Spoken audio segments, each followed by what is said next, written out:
If you want to know something about me, one of the things that to me is just absolutely essential is learning shortcut keys. I mean, every course I've ever taught for Infinite Skills, every time I've stood up at university for a class, almost every single time, every book I've written, I talk about shortcuts. I am a big believer. Now, I don't use a lot of shortcut keys when I'm teaching. And the reason I don't is because if I did use shortcut keys, you'd never see anything happening. You just see the results. So I try not to use too many shortcut keys when I'm teaching, but I do talk about them. Like if you go to the word layer and go to new, there is a shortcut for creating a new layer. It's Control-Shift-N, and that would be in Windows, or Command-Shift-N on a Mac. Okay, so instead of coming down here and clicking that button, you come up here and you click this. No, use the shortcut key, and it saves you what? A couple of seconds. Those seconds add up at the end of the day, sometimes, best scenario, 1 hour. You say, well, okay, that's interesting to me. How many shortcuts do I have to learn? How many are in Photoshop? Hundreds. And if you bring in programs like Microsoft PowerPoint, Microsoft Word, Adobe InDesign, Adobe Illustrator, you might have 1,000 shortcut keys swimming around in your head, and I don't think for me that's possible. So you get a little bit discouraged over the fact I can't learn them all to save that hour. University study, a several-year study on efficiency on computer systems, showed that there are 12 to 14 shortcut keys, not 12 to 14,000, 12 to 14 per program that are unique to you, that if you use them can save you that hour. So it behooves you to learn them. Where are they? Well, one place to control them, that's what we want, control.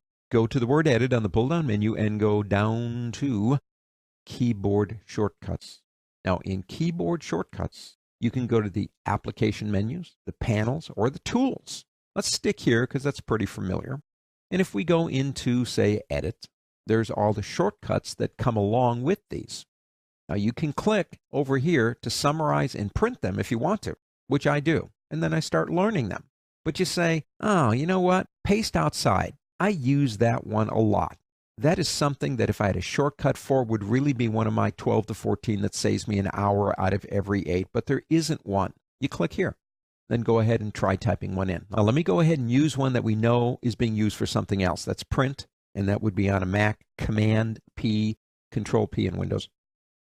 This one's already being used. But if I go ahead and say accept, it will take it off of print and put it into paste outside. I don't necessarily recommend that because everybody else thinks of Control or Command-P as a print function, and now it's actually going to do a paste outside. If you want to do that, that's fine.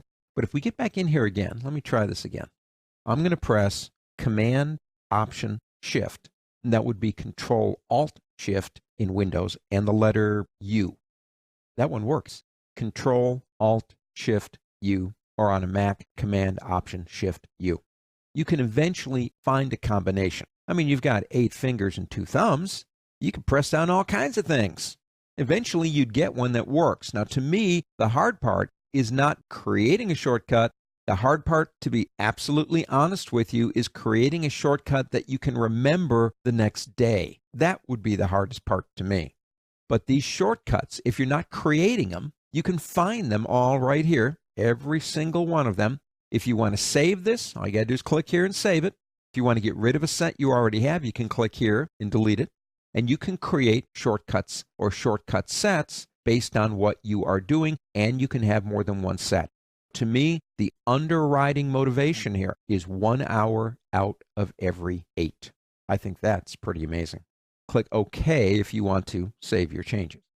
Using shortcuts is an excellent way to get more efficient with a complex program like Photoshop.